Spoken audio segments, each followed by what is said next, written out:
Pemirsa, kita teruskan diskusi kita yang semakin malam semakin dahsyat. Sekarang ke Pak Dirjen Syukur Iwantoro, Dirjen Peternakan Kementerian Pertanian. Pak Dirjen, dulu kita ketemu daging udah 80.000. 100 sampai 100.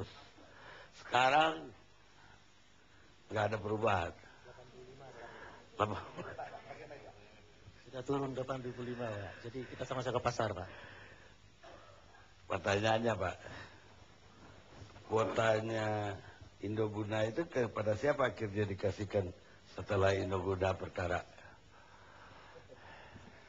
Baik Pak Karli. Tapi sebelum saya menjawab itu, saya ingin mengklarifikasi statementnya Pak Karli yang 2 kali malam ini, ya, yang menyatakan bahwa harga daging sapi di Indonesia termahal di dunia. Ya. Saya tidak tahu siapa dan apa tujuannya orang yang pertama kali membuat statement itu. Yang katanya dari World Bank, Bank Dunia. Statement itu merupakan fitnah yang keji terhadap 6,4 juta rumah tangga peternak sapi Indonesia. Kenapa? Ada 2 hal yang saya ini kan.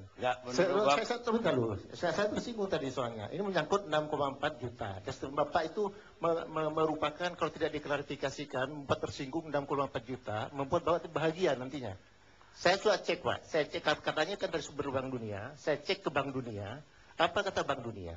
Bank Dunia mengatakan, ini dari Bank Dunia, Bank Dunia tidak memiliki penelitian yang menyimpulkan bahwa harga daging sapi di Indonesia adalah yang tertinggi di dunia seperti disebut media beberapa hari terakhir ini.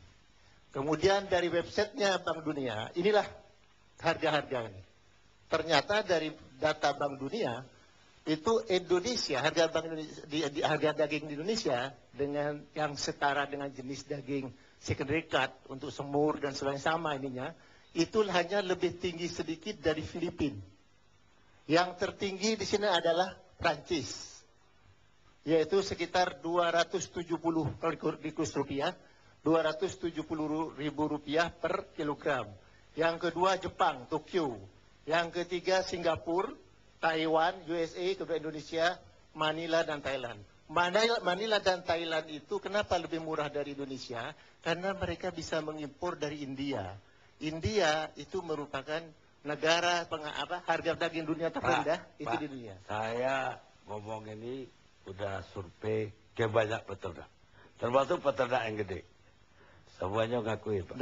Dan mereka saya ajak ke sini. Tidak berani, karena akan di blacklist oleh Departemen Bapak. Tidak, itu tidak ada itu. Itu tidak ada itu. Bapak boleh bilang ada. Bapak tadi mengatakan bahwa harga daging 45.000 rupiah. Daging yang Bapak terima di sini grading nomor 7 terbawah di Australia. Ya. Bukan grading 1, yang mahal yang grading 1. Kobe lebih mahal lagi Pak.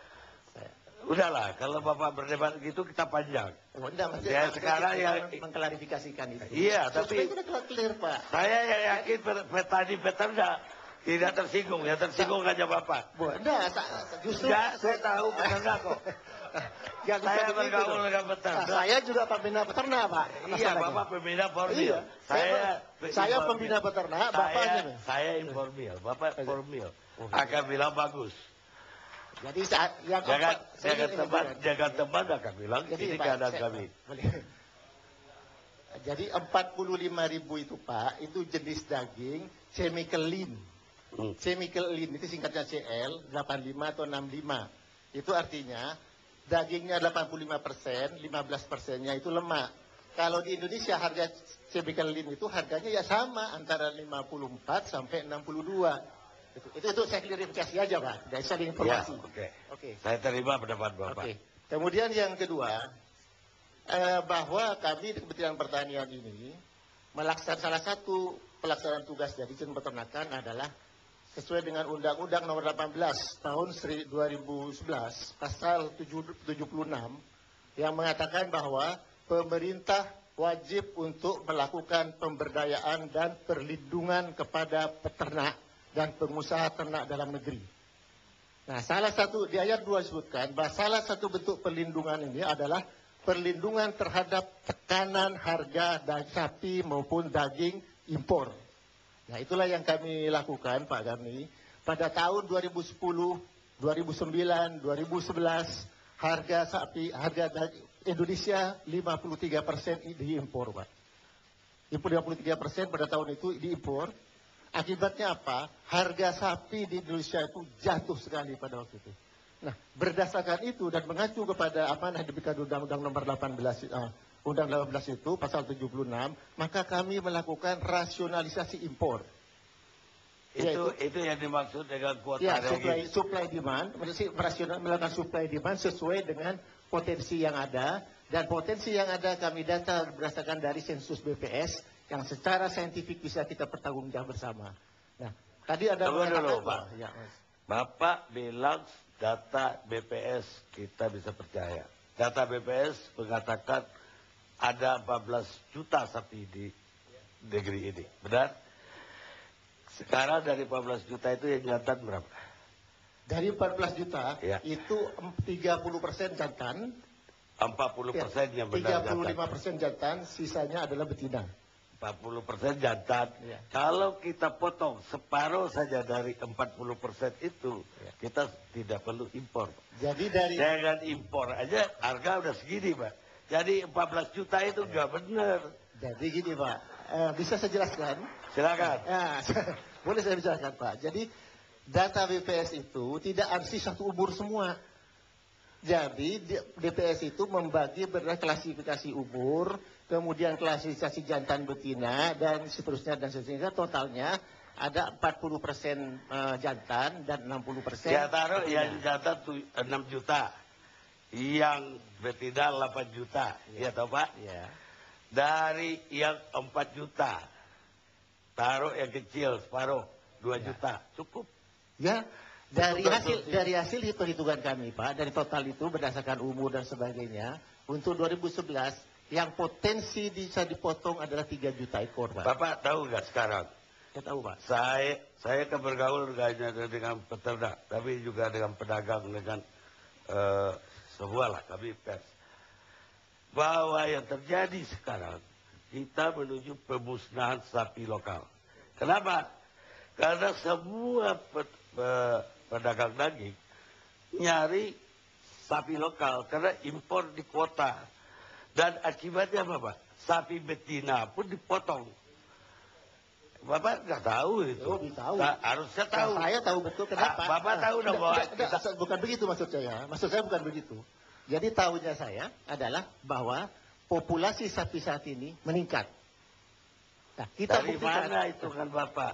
Pak, yang pertama, yang mengatakan Bapak bahwa sapi berkurang, buktinya kalau kita sama-sama kita ke pasar hewan, tidak ada pasar hewan yang kosong, Pak. Kalau sapi kita cukup, harga tidak 80.000, Pak.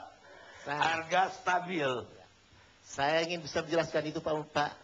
Jadi kita lokasikan sekarang, harga sekarang sudah mulai menurun, yaitu kalau kita di Surabaya sekarang antara 70 sampai 85.000.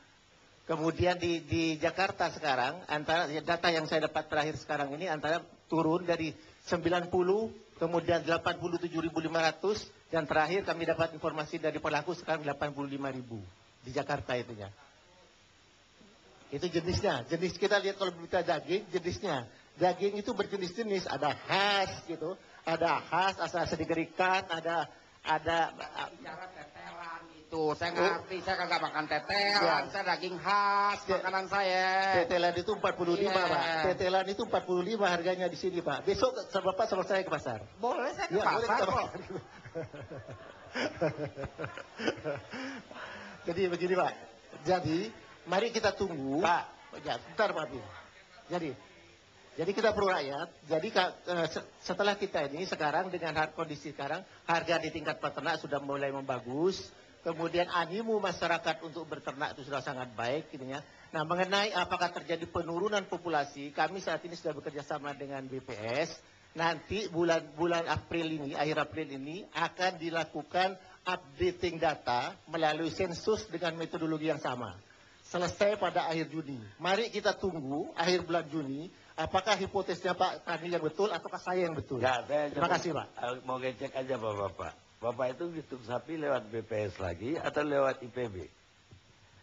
Sensus kita melalui BPS Pak. Menghitungnya lewat IPB. Nah, yang melalui survei karkas itu melalui IPB, survei karkas di situ. Catatan saya ini dana untuk menghitung sapi saja itu 300 miliar. Saya nggak tahu caranya gimana. Ya, jadi gini Pak, saya kira tidak usah suzon satu dengan yang Ya, lain. saya nggak suzon. Satu yang lain. Saya malah berpikir kecil. Oh, ya. Karena kalau ngitung setiap desa, petani ini punya 2 ekor. Sensus Nggak cukup. memang begitu Pak. Nggak cukup, Negara kan? kita itu besar. Ini bukan sensus ya, yang 300 miliar. Sensus Pak.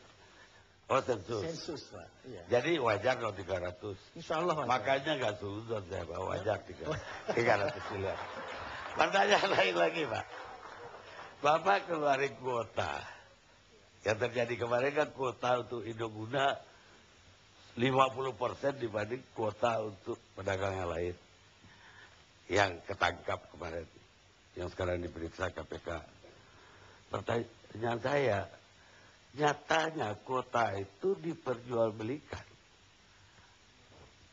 Saya bisa jelaskan Pak? Ya. Oke.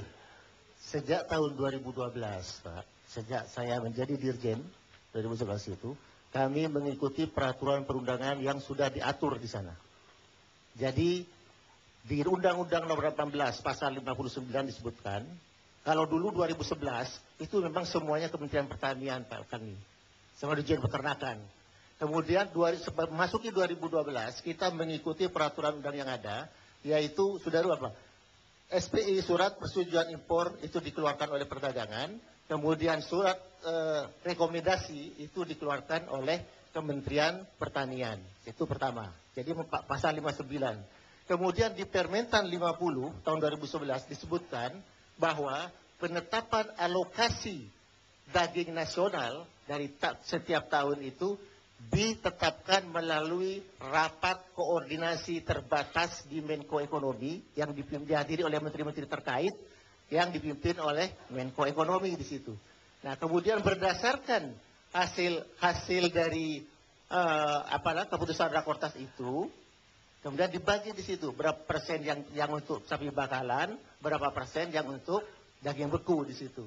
Nah, itu dibahas di tingkat eselon 1 lintas sektor dari kementerian dari kementerian eselon 1 di Kementerian Perindustrian, Perdagangan, kami dan ada wakil dari Menko Ekonomi.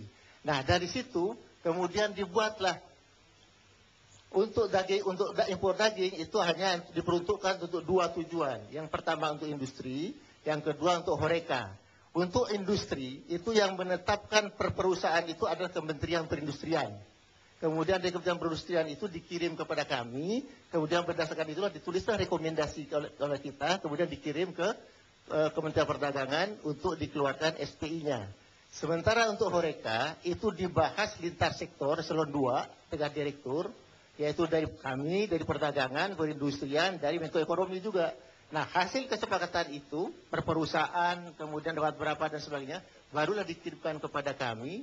Dan hasil itu kemudian dibuat rekomendasi dan dikirimkan kepada perdagangan untuk dibuatkan SPI-nya. Di mana letak kompani? Pembagiannya itu gabungan tadi, pembagian kota. Yang mana Pak? Pembagian kota itu yang tadi. Jadi untuk yang ada departemen ada perdagangan, perindustrian. Kenapa stakeholder importir nggak diundang? Tertutup untuk yang nggak dapat. Pada penetapan untuk horeca itu melibatkan stakeholder. Yang dapat, yang nggak dapat. Ada di sini ada asosiasi. Yang dapat itu kan ada asosiasi hadir ya. Kita kan udah dapat kan angka-angkanya ketika Indoguna dapat. Yang dapat gede ada beberapa, paling 10 dan kemudian ada asosiasi lah. Jadi tapi yang lain-lain nggak dikasih tahu. Enggak, saya kira itu diwakilkan oleh asosiasi-asosiasi yang gitu. Termasuk pada saat pembahasan di feedlotter itu hadir semua asosiasi dilibatkan di situ.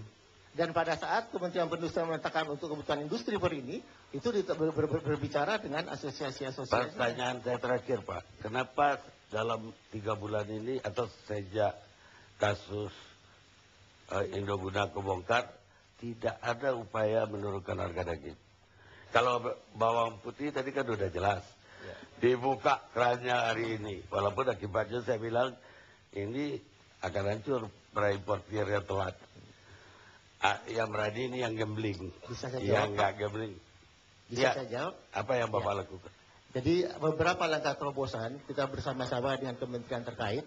Yang pertama, kami dengan Kementerian Perhubungan bekerja sangat baik untuk merealisasikan, menyalurkan rantai distribusi. Saat ini kereta api sudah mampu mengangkut daging beku dari Jawa Timur, sentra produksi ke Jakarta. Insya Allah Sabtu mereka minta dipertemukan dengan para pelaku di Jawa Timur. Kemudian yang kedua, kami mempunyai program Sarjana Membangun Desa, itu sekarang sudah 2.000 orang anggotanya. Kami undang mereka dan kita minta mereka untuk kesanggupan mereka untuk memasuk DKI, karena persoalannya DKI di situ. Alhamdulillah sekarang mereka menyediakan setiap hari 10 ton untuk menyediakan pasar Jakarta, harganya cuma 81.000. 81.000 harganya sekarang. Dan sekarang masih ada ada distribusinya masih di Deptan kerjasama dengan Koperasi Peternakan. Kemudian yang lain kami juga melihat beberapa komitmen yang baik daripada distributor sekarang yang dulunya cenderung impor, sekarang bekerja sama dengan kami untuk dihubungkan, difasilitasi untuk berhubungan dengan para petani, para peternak, kelompok ternak, dan termasuk kepada LPH di sentra-sentra produksi. Ada juga dari restoran, dan alhamdulillah ada sedikit mereka itu. Dan harga sekarang sudah mulai turun sampai ke 85. 85, walaupun di Australia 40, 85. Ya, Pak, Bapak kasih kuota, kita bisa turunkan ke 60. Kasih saya kuota aja. Bukan saya yang berikan kuota, Pak. Kuota itu saya turunkan 60.000 per kilo, Pak. Kita istirahat sejenak.